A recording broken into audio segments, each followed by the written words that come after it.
Hello, everyone, and welcome to the Con Hour. This is episode 5. We looked at it earlier, and we are growing strong. Within 1 month, we've gotten 77 subscribers, so we're kicking it off great. And wanted to say today has been actually a rainy day, but started a garden a couple of weeks ago, so really needed the rain, especially down here in Houston. It's either humid, rainy, or hotter than hell. Uh, our guest co-host today is Amy, and she's all over the place with author talk and Sandy and Friends. She's everywhere. And then we have Katie Chonacas, who is an actress, poet, author, podcaster, and she really is all over the place, and that's the name of her podcast. But one of the things we do want to talk to her about is a little bit of the acting, which I know some of y'all will be into. And Katie, let's say, how did you get started into acting? Hi, it's so nice to be here with you, Amy and GM. Thank you so much for having me. And for the viewer, hello, the listener, thank you for being here with us. And yeah, I'm really excited to be here and share. So I got involved in acting when I was really young. I had a desire.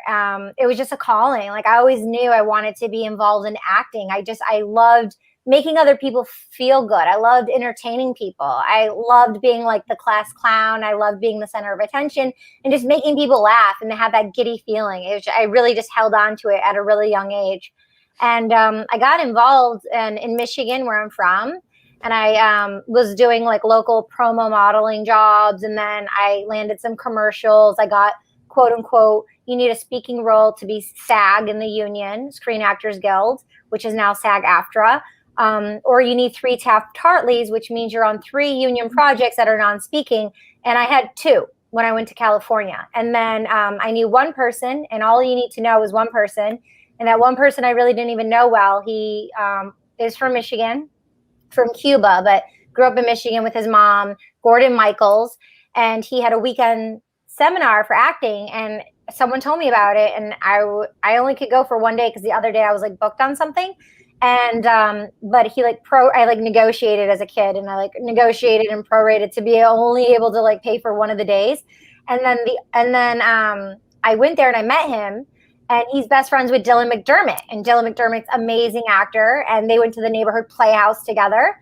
And when I was gearing up after traveling to Paris and Toronto and New York and LA, and I decided where I was going to land, when I went to LA, I just saying that one person, all you need to know is that just one person. I called Gordon Michaels. I'm like, hello, how are you? Within the first, week of me being in California, Dylan McDermott was working on The Practice at the time, the TV show The Practice. That was a long-standing running show. My mom and my aunt were so into Dylan, right? I was like a kid. They were so into Dylan. But anyway, Gordon Michaels was his best friend and acting coach, and they're like, come on. And they put me on the set, and in one day, boom, I had my 3rd Taft-Hartley, and I was marching up to the union, and I was so happy. I'm like, it was the first time I was so happy to pay $1,400 cash. I'm like, take it, because it put me in the clout of Angelina Jolie. It put me in the same stature as Reese Witherspoon, people I admired growing up. I wanted to be, you could be union or non-union. I'm like, put me in the union, because it gives you that certain repertoire of where I was headed for the vision of my acting career. So that's kind of how it all started happening. But the very first time I was ever on TV was called Early Edition, and it was in Chicago. And I was a kid, and it was called Early Edition, and I was I had a featured role, and seriously, I didn't even have a speaking role. I just had a featured role, and my mom, my agent in Michigan, and we had a full on party just to see me doing this featured role, it was so wild, but we threw a whole party for it. But that's kind of how I started acting. Oh, wow. Yeah. Now you've actually been in some with a few big names. Would you like to tell us about any of that, or any of the experiences, your favorite experience? Sure.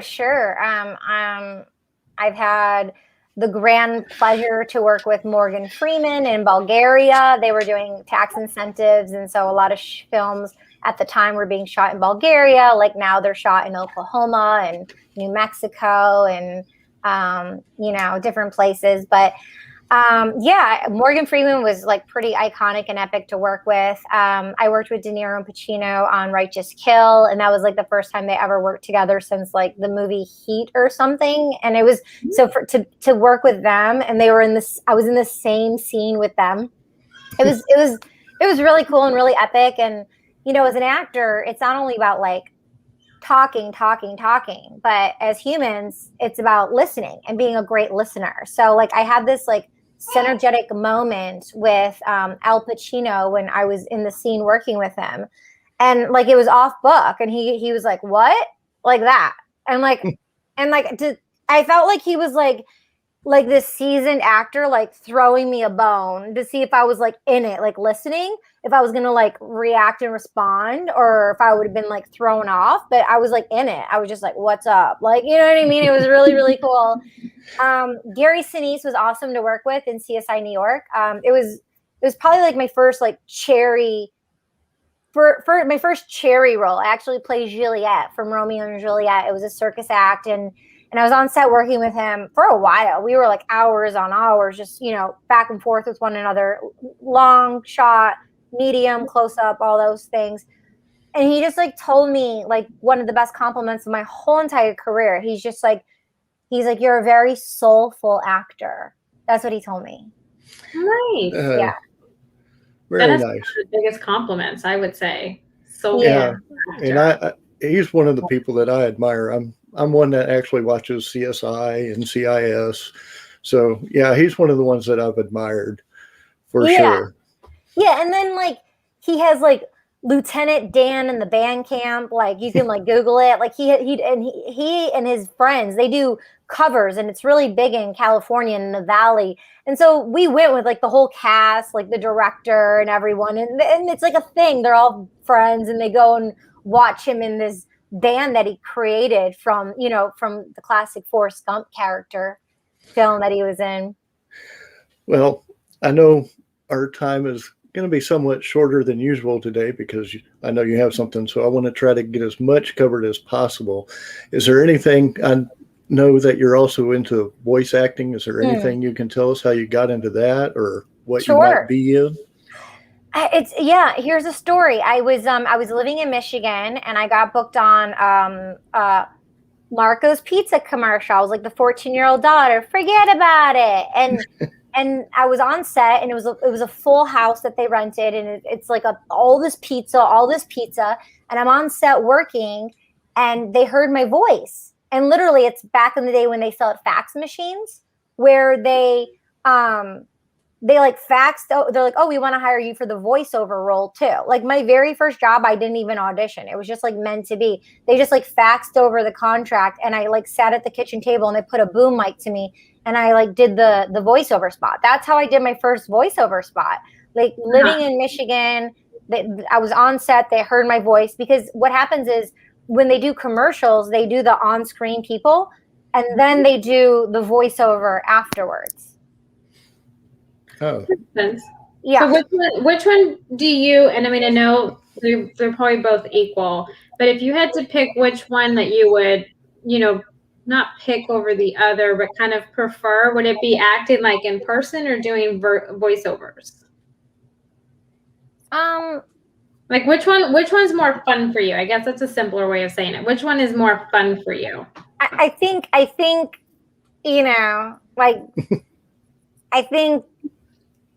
putting different voices and characters on, and you can just like literally be in a home studio anywhere in the world, and like what you do in 1 hour is what you'd get paid for in like a whole week or like a whole day. So it's like sometimes when you're doing a series, you can shoot like 3 or 4 episodes in one session, which is great. So I think like where I am in my life right now, energetically and for time, I think, like obviously I want to be on a TV series and working on films. But if you're saying, oh, pick one or the other, I mean, obviously I would definitely do the voiceover. Yeah, I'm glad you picked that one because that's the one I would pick. And I was like, well, I wonder if maybe I just think wrong. But like, no, you're not thinking wrong. It just seems the most fun because I feel like, I mean, I know when you act in person, you get to be different people, but with the voiceovers, I feel like you really get to like, you're bringing that character to life in a whole different way. Yeah. And so for me, I've never done it, but for me, that just seems so much fun. Like I would love to do it. It'd be so much fun. Yeah, and you get to try new things because no one's seeing you; they're just hearing you. So you maybe would try something you normally wouldn't do in front of people. But also being females, like God willing, if it's meant to be, hopefully one day I'll, if it's meant to be, I'll have children and raise a family. But like to be at home with your child, you know what I mean? Like or raising it, like starting a family or something. Obviously, doing voiceovers. Is more efficient with timing, not being away from your child to be on set for 14 hours and then be exhausted. Yeah. So speaking of like timing and everything like that, I know that you have a poetry book coming out. So where in between your acting and your voiceover acting, where did you find the time to do and, create your poetry book? Well, what happened was I actually, I wrote my first piece when I was 12. It was called The Oddball. And I when I was really young, I felt like this like bird in a cage, and I just wanted to expand my wings and fly and just travel the world and see the world. And I did, untainted, just by it. So it's called a lover's fairy tale, and it's not just a lover's fairy tale of like a relationship of like between a partner and between people. It's the love of nature and the land that's been preserved, and that's the waterfalls and the food and the culture and the things that have been gifted to us as human beings. So I selected, when I was just deeply reflecting, I decided to release 11 pieces that I wrote between 2004 and 2012. And so I love traveling, but because of the pandemic, I'm not traveling like I normally do. Like, oh, where do I want to go? And then like Maldives and go there, right? Or Bali. So I'm like, then I reflected and I was like, what is something I've always wanted to do that I haven't done yet? And that was 11/11 was my birthday. So I was like, you know what? Since I was 12, I always wanted to be a published author and like have like poetry books. I'm like, you know what? I'm going to give myself a hard stop. By the time the spring comes, which was March 21st, it was World Poetry Day, and today's the last day of National Poetry Month. Mm-hmm. So I told myself, I'm going to put I love making commitments with myself and like challenging an interpersonal connection with my own self. Maybe it comes from my cross-country running background, but I decided I'm gonna release a poetry book, before the spring comes. And then I started taking action in December. I started putting together in January, and then boom. And then like March 21st, World Poetry Day, I released 11 pieces. It's on Amazon. You can go to loversfairytale.com. You can go to the bottom and put in your name and your email, and I will gift you a playlist of spoken word music videos that I actually produced and created from the poetry pieces. And during the time of those pieces, I shot with a legendary photographer named Robert Sturman, and he's an amazing photographer, Robert Sturman Studio, if you want to check him out, Robert Sturman on Instagram. And these pieces that we did together from a Polaroid, by Polaroid, that they discontinued in 2001. So when he had to go, and when he found out they were discontinuing the original Polaroid, he had to go buy as many as possible and put them in the freezer so they would preserve. So the pieces we did between 2004 and 2012 are from Polaroids that were discontinued from the original Polaroid, but it picks up the essence and the vibes of where I was in my life coupled with the pieces. So there's 14 artworks that look like paintings in their photos that I did with Robert Sturman, and they go with the pieces. Wow. Well, to go with that, we do have about a 3-minute clip of Panda, a lover's fairy tale, that we'd like to show everybody. And I know it's going to get loud for us with the headphones in, so we'll be back in 3 minutes after this one.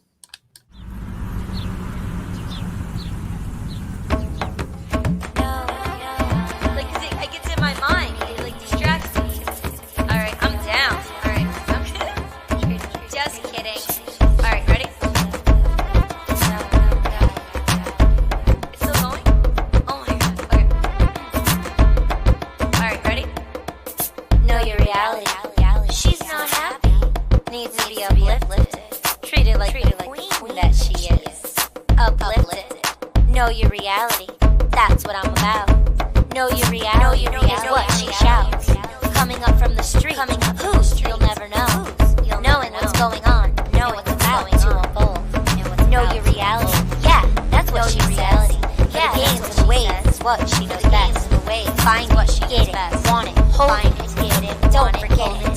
Don't forget the real purpose. Yeah, the real what's going on. Yeah, what's going on. A disillusion, a frustration of what you want. Creating so much, making it my own. To give, to love, is all I know. Focus, focus. Know what is really important and what to do. Who to use, who to help, who to love, what to do. What not abuse, leave, not abuse, never come back. Hold on, you're not on the right track. Take a step back, let it play. Let it play, let it rewind. For a heart that we touch, for a heart that we both know is yours. And yes, you will never let it unfold. For the fear of the tear, for the sorrow in our hearts, and the sorrow in our hearts. Oh, so smart. I look to you and feel oh so smart. One may say dumbfounded in a sense. One may say I look to you and I want to play. Forget the unknown and what you have let hold. Forget the pleasures and what's about to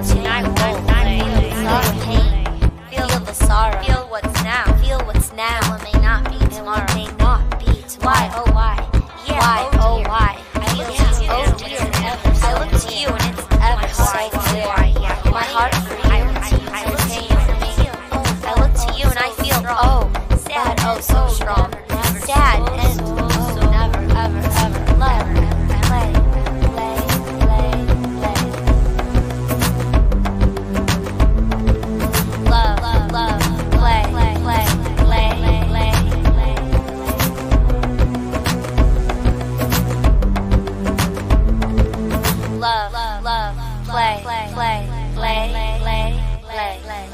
Alright, I'm good. Ronnie. Alright, ready? It's still going? Oh my god, okay.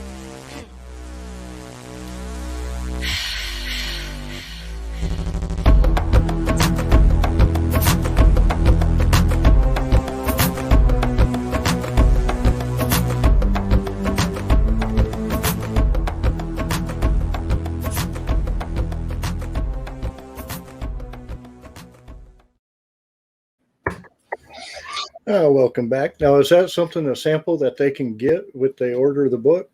Yep. Yeah. It's a written and the visual. Yep. Yeah, definitely. I've listened to that several times, and it's like just hearing the poetry with the music, just so it's actually uplifting a little bit.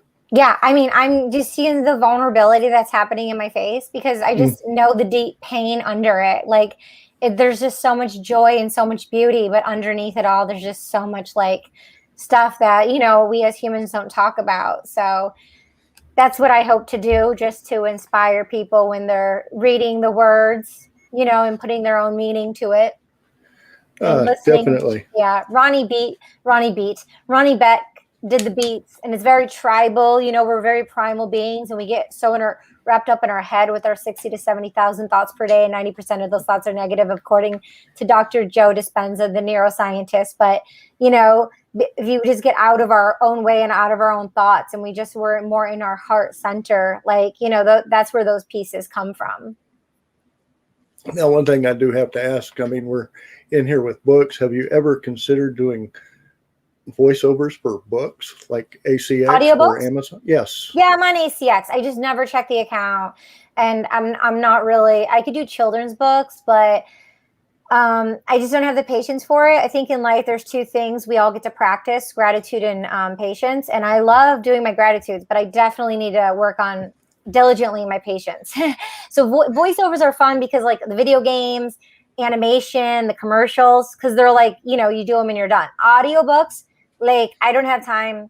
I just don't have the patience. Like a lot of times when you're doing audiobooks, a lot of times like the talent, they're editing it as well. And I'm a great audio editor, but it's like straining on the eyes. It's not fun for me. I want to do things that are fun, that take not so much of my time. I offload things with my podcast.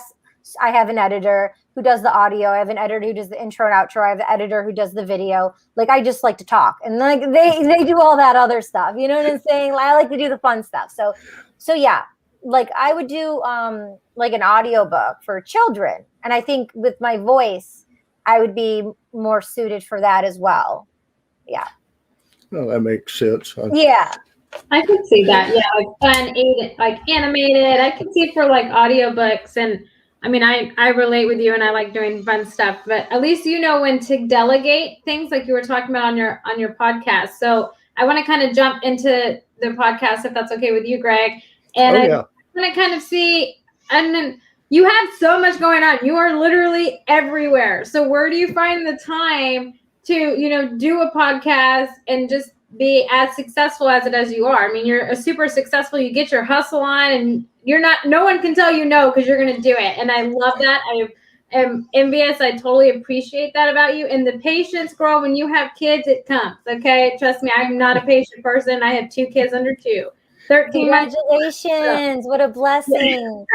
Yeah. So I get you. So I totally understand. But where do you find the time to do that? I mean, I would love, give us some more information on your podcast, what the inspiration was behind them starting it, and kind of, let's dive into that, because I'm super excited about that. Sure. I mean, this has like 3 parts to it that's going in my mind immediately. But so first and foremost, I wanted to start a podcast over 6 years ago. I mean, imagine if I would have started over 6 years ago, but I didn't know how to go down the train tracks.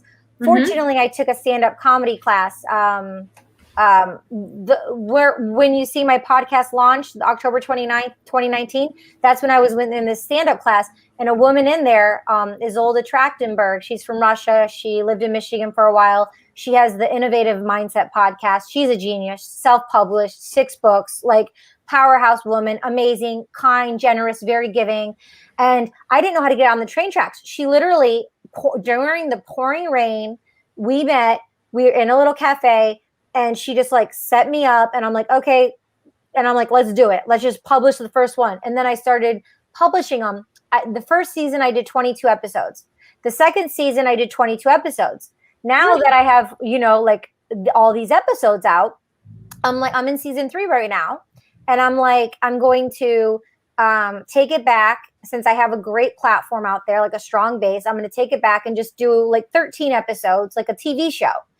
However, the show, like just in 2 weeks, we had 3,000 downloads. Like season 3 just started, and we had 3,000 downloads in 2 weeks. So like my team, my assistants are like, oh no, like 13 episodes, like you should just actually keep going. And so we were like talking about it, because my season 3 all the way through June, all the videos, all the flyers, all the posts, everything's scheduled, because I like to be like super organized. Because learning from season 1 and 2, I decided this season I'm doing half the load, because 22 episodes is like a half a year. It's like a lot. So I'm like, this season I'm doing half the load, and I'm going to prepare everything in advance, and it's going to have a theme, which is poetry and honoring NFT artists, right? And that whole space. Well, now that the show is like totally, like I said, growing, I'm pivoting, and I've decided, okay, well, yeah, I want to keep it going. So what I'm going to do is I have the 13 episodes, like I said, that are in the can. But what I'm going to do is moving forward, I'm going to batch. So I'm going to do 2 or 3 in one day. I'm going to batch them. I'm not going to do video. I'm going to do audio only. So it takes off the pressure of having to do the video and like making sure all that's done, like just to take off that extra weight. So half the season isn't going to have video. Like we're going to have video to see. I guess I could record it to have it if I ever want to, but I'm letting myself off the hook to like be able to go all the way without overcommitting myself, because I have these other things going on. So that's kind of like what I'm doing for season 3. And then what happened was, during season 2, Isolde, I was talking with her actually, I think before my season 2 started. She's the one that gave me the mindset, make it in season, so you know when to start and stop and give yourself a timeout. So then I just went back and I scheduled everything differently. And so I made it seasons 1, 2, and now 3. But I release on Tuesdays. So I don't miss a week, because, when your listener and the viewer, when they rely on you, we need to show up for these people. It's a responsibility, right? So, that's kind of like the vibe with that. But the reason why I wanted to do it from the beginning was, I remember when I was 12, I always wished I had that secret someone to tell me something that I didn't know. Like, and I remembered, I'm like, you know, when I get to a certain, I'm going to give people opportunities because I wanted people to give me opportunities. And I know what I had to do to get opportunities. So I've made 5 people non-union. I've made them be able to get in the union. I've produced TV shows, films. I take people, they don't have to have $1 million or 1 million followers. I take people who I just think are very talented, who I connect with, who have a strong message, and I want to honor them, hold space for them, have them be on the show. And that makes me happy, honoring other people. And I feel like that's my mission on this planet. Like, my birthday's 11/11. I think we're all God's angels. I know I'm like a star seed, empath, intuitive, empathetic person. And for me, like Gary Sinise says, I'm a very soulful actor. For me to connect with people, even if it's for 1 minute, 5 minutes, or 5 years, I want it to be for eternity. I want that energetic exchange to be forever, you know? So that means a lot to me, connecting on a soul level with other humans. A lasting impression. Yeah. Yeah. Now, one thing that I normally ask people at the beginning, but I never got around to it, how did the pandemic affect you with all the podcasting, the acting, and the... Wow. I'm so happy you asked this question. Seriously. Like, I was just telling my mom the other day. So what happened when the pandemic happened? This is what happened. A couple of things. I wasn't aligned and in tuned with my purpose. Like, I was distracted and there was a lot of pull. Like, I was just psychologically distracted by other circumstances. When the pandemic happened, I was able to pivot, and I tripled down, and I went back to being a teenager. And I literally, to not be in my head and worry about everything was going on, I started recording my podcast. I was just recording nonstop. I got so busy with acting and so busy into my craft that that's what I did. I just became a workaholic since March was a year. I've just been so focused. I've actually been able to grow in so many different areas of my life and my career because of the pandemic. Like, literally, I've been to a Rite Aid maybe twice. I've been to a public restaurant maybe once. Like, I haven't seen anyone. I haven't seen anyone. I've been able to from being all over the place, I needed just to be in one place. In so many years, people were saying, slow down, get still. I'm like, what are you talking about? Get grounded. What are you talking about? Get still. I was reading all the books. I was listening to all the audios. Caroline Myss, The Mystic Intuitive. Esther Hicks, Abraham Hicks, her guided meditations on YouTube. Marianne Williamson, her audiobook, A Return to Love, amazing. Studying neuroscientists like Dr. Joe Dispenza, the neuroscientist, Dr. Greg Braden, like getting all this information and listening to all these audiobooks and absorbing all of it. But then just taking massive action. And I was realizing, like, all of my good energy would be used helping other people with their brands and their businesses. And when I got home to do my voiceovers at the end of the day, or to do something for my acting career, or do something for me again, I felt like all my good energy was used up, and I was getting the last remnants of it. So I found all of my amazing energy I got back because of the pandemic, because I was able to focus on myself and dismantle the grids and the things that weren't working. And I was able to dismantle my ego and kind of just dismantle, like, oh, I'm not invited here. I'm invited here. I have to go here. I have to buy this. I have to keep up with all these things. And it was just almost relieving just to, like, get all those things off of me that weren't serving me, and to kind of, like, really connect and align with what I really wanted to, you know, if that makes sense. Oh, yeah. So you made it a positive thing, which I think is good. I had to. I mean, I definitely read an article recently about Napoleon Hill. Oh my God. But I won't go there right now. But I did read a book, Success Through a Positive Mental Attitude. And when I was 17. And it's like stuff I already knew, and I've read the book again, but it's like a reiteration of success through a positive mental attitude.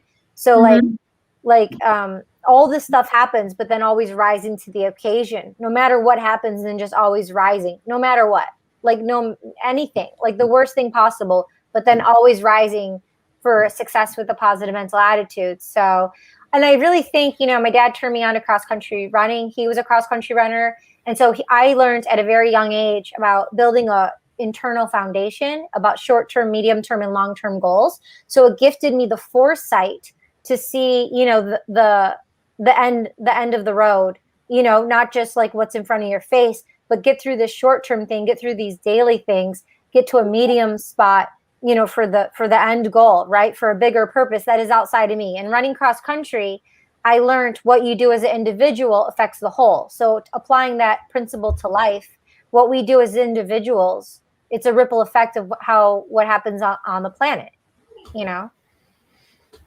No, definitely. Now, I do know that you have 2 shows that you came up with on YouTube for the Screen Actors Guild. Yes. Do you want to talk about those real quick before Yes. I know you do have to head out because we talked before coming on. Yeah. So, through the union, I produced some short films and some web series. That's when they did the new media contract. And so I was taking, my career into my own hands to produce, direct, create content. But then when the pandemic happened and with the administrative stuff and everyone, lower staff, not being employed, not having to jump hoops through the paperwork, there's a glitch. So it's like I don't know if it's a glitch. It's like Ashton Kutcher. So I called the union. How can Ashton Kutcher be a SAG actor working on SAG projects, but he's doing reality? Because he's being Ashton Kutcher, his personality, to make his personality popular to then be booked as a union actor. So I can do improv, comedy. I can create things without going through the union, as long as I'm not playing Stella or another character's name, if I'm just being my name, right? Mm-hmm. So through the pandemic, we pivoted.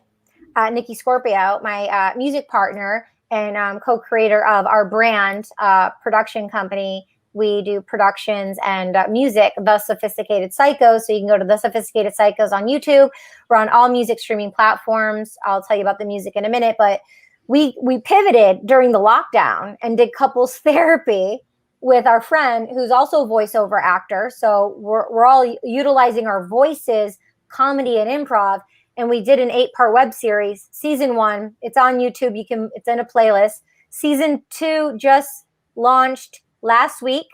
Couples Therapy Season 2 for the next 8 weeks. And we already shot Couples Therapy Season 3, which is, so you can see it as well. And then also we did #selfie as a short film, and it won a couple awards at some film festivals. The Femme Fatale Film Festival, where they honored me as a female director. And then the Illy Wiles Film Festival, we got an award there. And then it's called No-Cella, like Coachella, but there's no Coachella. It's people who don't go to Coachella say No-Cella. But we went to Coachella, and it's all about girls' weekend, no boys allowed, get rid of our parents, get away from them. But since there's no Coachella, I decided let's break it up into a 6-part series, release it in March through Coachella. So our last episode, the 6-part series, will air next week because Coachella would be happening right now. So we release a 6-part series about Coachella with the oxymoron of there not being a Coachella. You know what I mean? So that was fun to do. And Nikki Scorpio, The Sophisticated Psychos, he did the music for all of our projects. He edited all of Couples Therapy. I produced it, gave the vision for the direction of it. Yeah. And then the music we're making, so he's at yonikiscorpio.com, mine's chonacas.com, and then we're like YouTube, The Sophisticated Psychos. But we actually work with quantum physics. We work with scientists, and we put healing frequencies in our music. And actually, we put quantum physics. All my podcast is encoded with healing frequencies as well. So I released my first solo EP growing up outside of Detroit, Michigan. I grew up going to a lot of like electronic EDM, electronic dance music, listening to DJs, all the best DJs from like around the world. When I was a kid, they would just like come like literally to my hometown. And so I love making beats, and I released a solo EP and I chose 639 healing frequencies because as me of where I was during the pandemic, I just felt like on my soul level and my vessel that I needed to forgive myself. I needed to forgive the people around me. And I felt like on a planetary level, we all needed to like do a lot more forgiving of one another because of the state of our world. And so that EP is called Hypnotic Energy, and it's on all the music streaming platforms, and the videos are on the YouTube, The Sophisticated Psychos. And then my next EP is called Full House, and it's a house EP. And this time I selected 396 healing frequencies, which removes guilt and fear, because for the last 4 to 5 months now, I've been removing a lot of fear and a lot of guilt from myself. So hopefully that's a mirror reflection for others. If they vibe and align to the music, that they can also remove fear and guilt. And we partnered up with Subtle Energy. It's subtle.energy.com is their website. So Eric Thompson's the scientist over there. Very nice. Yeah. I hope you can check it out and listen to it. Definitely, because I actually was just looking for music earlier today for like, well, what kind of music would be good for this show? Oh, really? Oh, we can provide you with music, no problem. Oh, wow. As a gift. We make so much music. We can gift you music. You tell us the vibe or whatever, and we can give you like a playlist of music that you can just have as a gift. Oh, well, thank you. Yeah. Amy, are you ready for the giveaway? Oh, yeah. Hold on. Let me get it on. Oh, 1 second here real quick. Okay, for all those on the Facebook page, we had a monthly or half a month giveaway for the coffee cups that are out with the logo. Cool. And yes, they are in. You can see them. Congratulations. Thank you. Yeah.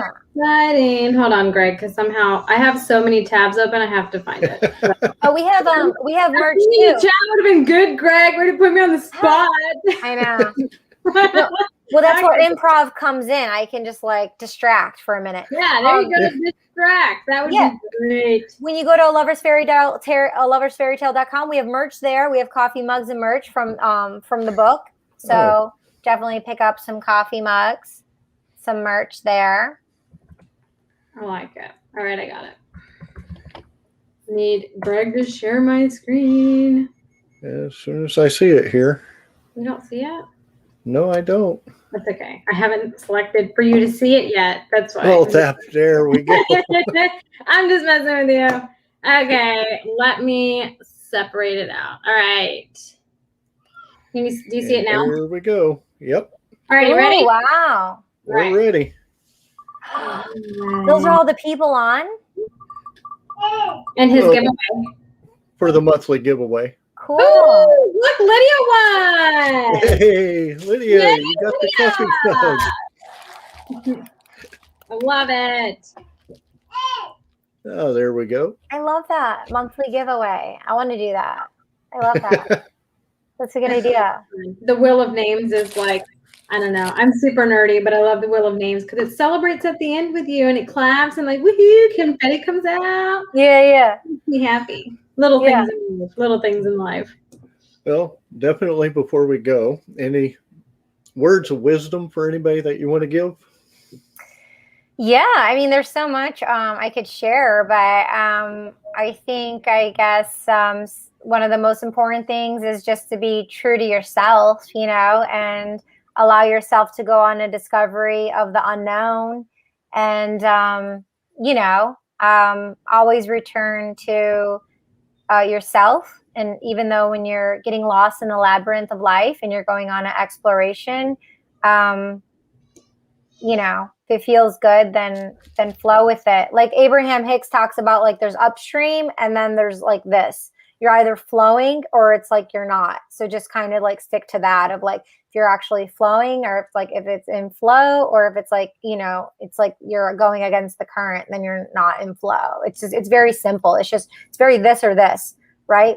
We get confused with all the other thoughts going on, but it's actually just, it's this and then that. It's very simple. So yeah, I don't hopefully that supports some. Definitely. Well, yeah. Our big announcement is on Saturday, May 8th, we are going to be live at DegaCom with special guest Jamie Beebe. So if those are interested of watching a podcast from behind the scenes, the curtain's going to be down so she can see the crowd and y'all can see her. So I look very forward to having that one. Other than that, I definitely think that we are done here, and we wish everybody a very good weekend. I will be on tomorrow morning with Dan Christoffers, a game designer who loves to design games, and we'll be talking about that tomorrow morning at 10 a.m. Y'all have a good day, everybody.